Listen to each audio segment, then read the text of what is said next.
Hello, Dr. Flores. This is Alethea. I'm going to give you LP 5.1 assignment final project. I wanted to include just a beginning intro kind of slide that doesn't really count towards the actual presentation. I'm here sitting on the floor of my office because we don't have a desk, and I'm accompanied by Bill the cat and our sweet karate bear. So here we go. This is based on Uniworld Alliance prototype project. This is the project and procurement close, and this is based on the third run of the sim project submission. So we'll start with the project overview. High-level task 1 was project management, some of the basic pieces that you usually would put in this: training, stakeholder relations, reserves, team and individual recognition, materials, and one task that was added towards the middle of the project was emergency defect correction, because we had too many defects past the 12 allotted per scope. Second high-level task was design. So this was systems design, network design, and implementation.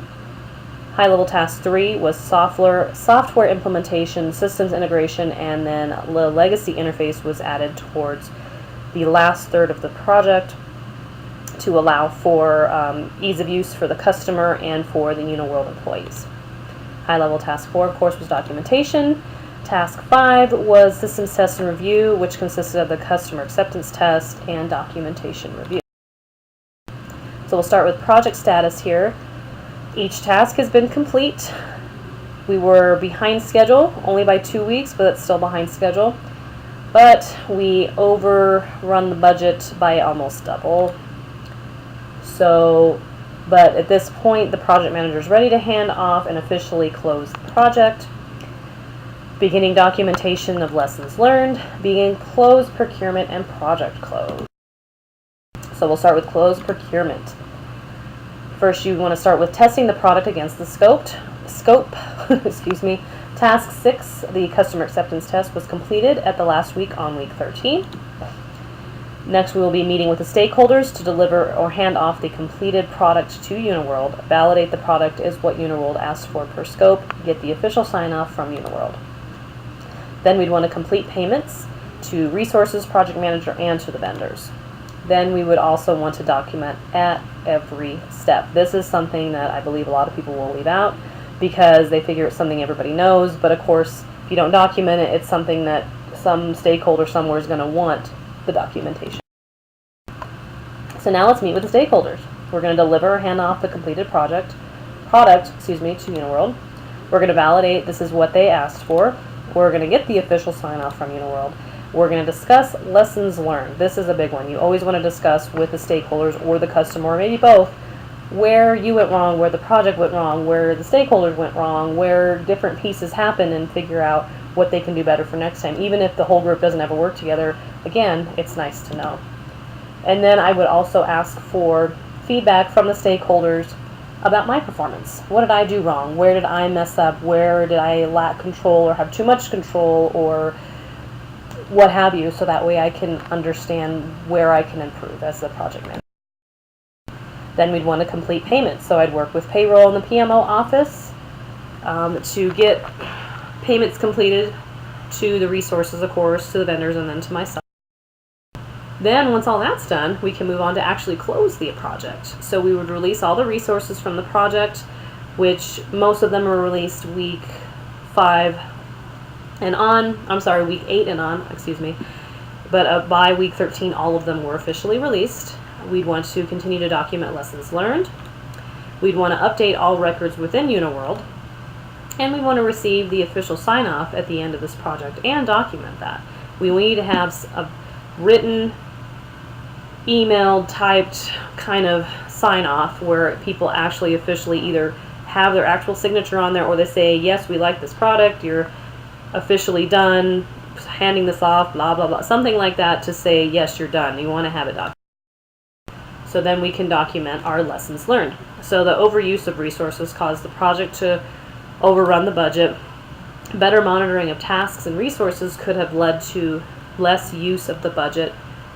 We kept many resources past their scheduled time to complete other tasks. So because some tasks were not being completed per the original schedule, I made the decision to keep some of the resources after they finished their current tasks to work on the next tasks that were within their knowledge area, and this caused the budget to be overused because we obviously had to pay them, but it kept the schedule and the completion of the project closer to the actual schedule.